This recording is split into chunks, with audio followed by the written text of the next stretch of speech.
E aí galera, tudo bem? Você sabe o que é transformação digital? A sua empresa está passando por esse processo? Não? Deveria. Meu nome é Leonardo Morales, sou founder da Pavo. Aqui nesse cantinho vai aparecer meu LinkedIn, site da empresa e mais alguns slides aí para fazer com que o nosso bate-papo seja mais dinâmico.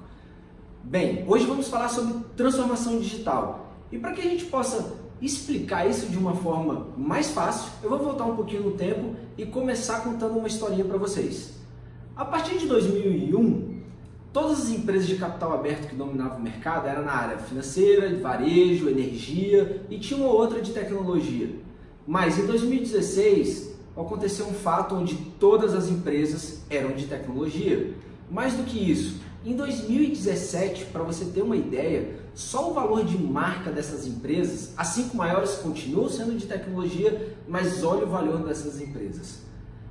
Quando a gente começa a comparar o modelo de negócio, por exemplo, de uma BMW com Uber, BMW fundada numa era industrial, Uber numa economia digital. A BMW fundada em 1916, com 116 mil funcionários, valendo 53 bi de dólar. Já o Uber, fundado em 2009, só há 10 anos, com 7 mil funcionários, sem nenhum ativo, valendo 60 bi de dólares. Como que isso é possível? E se a gente começar a pegar dentro de outros mercados, hotelaria, entretenimento, a gente vai ver que tudo é muito parecido. O modelo de negócio digital é muito mais rentável do que o industrial. E para explicar isso, a gente vai começar a entender. Lá atrás existiam os latifundiários, donos de fazenda. Ou seja, ele era um dono cheio de escravos, só ele mandava e fazia o que queria. Depois veio Revolução Industrial. Tivemos a primeira Revolução Industrial, que era máquinas a vapor e ferrovias. Por que foi um marco? O modelo de negócio, o comércio começou a ser muito mais dinâmico e se criou um marco, por isso, primeira Revolução Industrial. O Fordismo, conhecido como segunda Revolução Industrial, mudou o mindset de tudo como acontecia. O consumo, a produção, tudo se produzia em escala, em série, igual. O ser humano começou a dar valor em bens de consumo. Mais do que isso, até as escolas começaram a formar pessoas para trabalharem no meio industrial. Você nunca reparou isso? Como é que você entra, os seus filhos entravam na escola? Uniforme, hora para entrar, hora para sair, hora do lanche, várias matérias, áreas segmentadas, e a partir daí o ser humano começa a ser cada vez mais segmentado. Ou seja, o que traz valor é quanto mais bem feito eu faço uma atividade, quanto melhor eu sou nela, mais rentabilidade eu gero para o dono da empresa, mais grana ele ganha, mais eu sou valorizado. E aí veio a terceira revolução industrial, tecnologia da informação, e-commerce, internet, outro marco.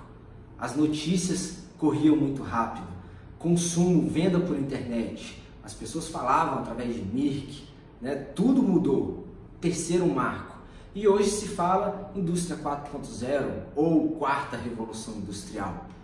Bem, mas quando a gente para analisar o mercado industrial, ou seja, ele é um mercado totalmente linear, segmentado, unidimensional e previsível.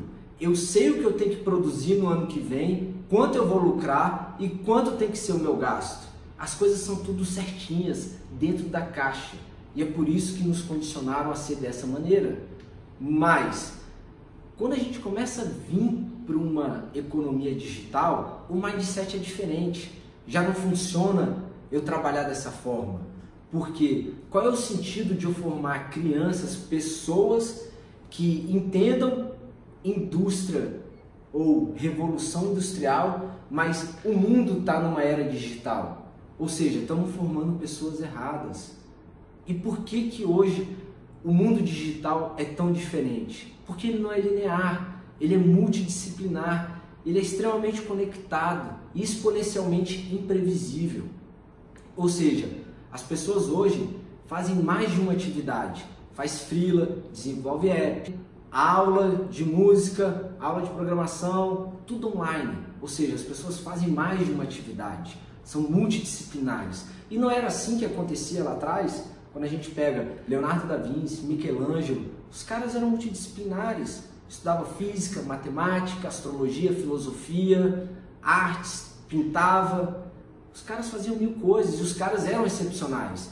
E por meio da Revolução Industrial, nos condicionaram a segmentar, ou seja, quanto mais segmentado eu sou, mais valorizado eu sou. E por isso que as coisas acontecem dessa forma. Mas o mercado digital, volto a dizer, é diferente.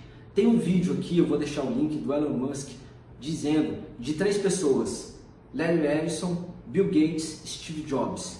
Os caras eram gênios e nenhum dos 3 cursaram faculdade. Claro que todos tiveram acesso a Harvard, mas saíram, não se entendia, não se conectava com esse modelo industrial. Os caras estudavam sobre demanda, desenvolviam sobre demanda, acreditavam neles de uma forma diferente do que era imposto. Por isso, saíram da curva. Mais do que isso, eu vou citar uma frase de Einstein que eu acho que tem tudo a ver. Somos energia guiada por consciência. E quando a gente começa a tratar de consciência, a gente começa a falar do que a gente conhece, autoconhecimento, estudos, coisas novas.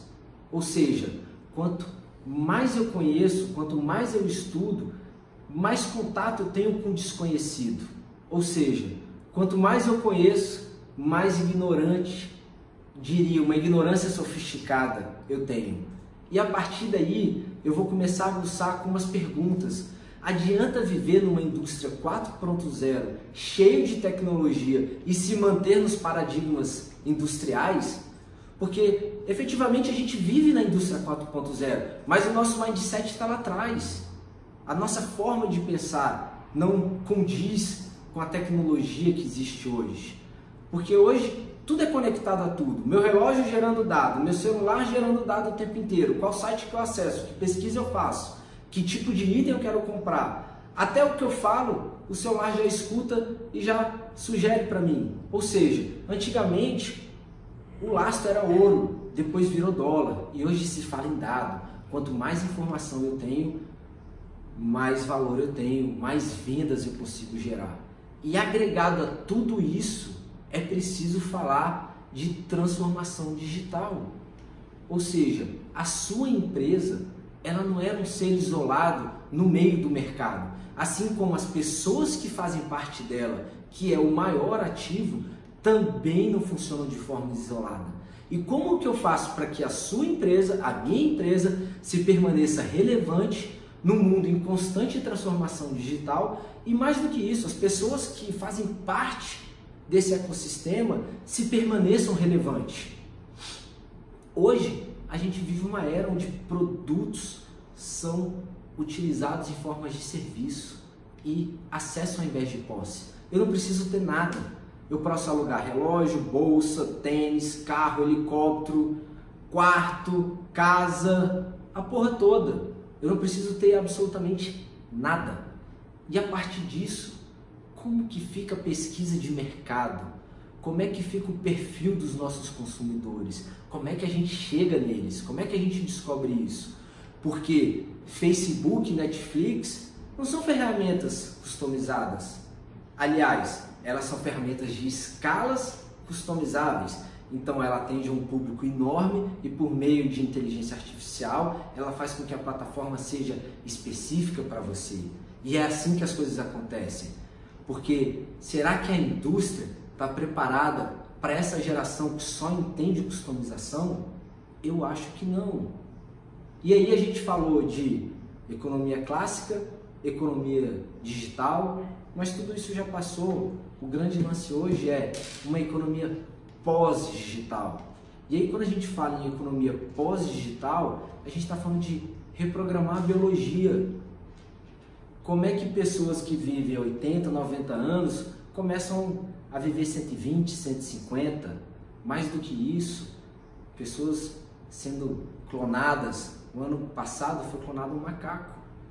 Robô Sofia interagindo com pessoas de uma forma totalmente humana, né? Implante de perfume no corpo. Mais do que isso, como é que eu chego no hospital com chip e na hora que eu chego ele já tem toda a minha base de dados, pagamento, tudo de uma forma eletrônica? Então, eu acredito que a maior parte das indústrias não estão nesse níveis, mas existem.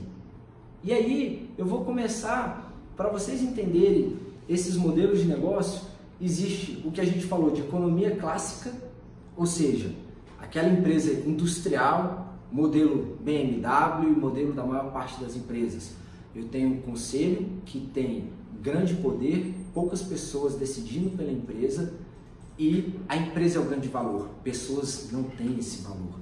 A gente tem uma economia digital onde ela se torna mais equilibrada. Eu tenho essa estrutura industrial de conselho, mas ao mesmo tempo eu tenho pessoas conectadas ao meu ecossistema, ou seja, Uber e Airbnb. E sem o motorista do Uber, a empresa deixa de ter valor. Mas a relação é mais equilibrada, porque para a indústria, a empresa, ela se torna mais leve. E para o trabalhador também, porque ele trabalha no horário dele. Enfim, temos também a economia pós-digital, ou seja, o grande lance aí é pessoas conectadas através do propósito da empresa. Ou seja, o dinheiro deixa de ser a maior métrica. Ou seja, eu acredito no propósito daquela empresa e eu vou trabalhar por lá, por isso. Porque pessoas que entram por dinheiro, saem por dinheiro. Negócios que são feitos por dinheiro, se perdem por dinheiro. E aí, o propósito se torna um grande valor. Vou citar o exemplo da SpaceX, onde o Elon Musk fez um projeto 70% mais barato do que a NASA, manda um foguete para o espaço, volta com ele e depois do projeto realizado, ele abre isso para o público. Ou seja, plataforma aberta, lideranças são feitas de formas específicas para cada momento, não existe uma única liderança, é de acordo com o momento que se está vivendo. Ela acaba se tornando um sistema orgânico, né? Um ecossistema orgânico mudando constantemente. E aí eu cito uma frase de Nietzsche que é: e aqueles que foram vistos dançando foram julgados insanos por aqueles que não escutavam a música. Pode ser que tudo isso que eu esteja dizendo nada faça sentido, mas eu queria que através desse nosso bate-papo eu pudesse trazer um pouquinho mais de consciência para as suas lentes de como você enxerga o mundo. E aí a gente vê que a produtividade do seu negócio não acompanha a mudança da tecnologia, que é tão agressiva, porque a tecnologia se muda de uma forma acelerada e os seus negócios não acompanham mesmo. E mais do que isso, eu começo a dizer, e como que a gente faz uma transformação digital dentro desse contexto que estamos discutindo? Como que eu faço processos analógicos se tornarem digitais? Não é um caminho linear, não é só redesenhar as operações da minha empresa ou os valores da minha empresa. É um caminho onde a empresa vai mudando constantemente. Então a gente readequa a análise estratégica da empresa, alguns processos, porque os processos funcionam com tecnologia, vão passar a funcionar de outra forma. Começa a entrar ferramentas, plataformas, ERP, BI, Big Data, App, inteligência artificial.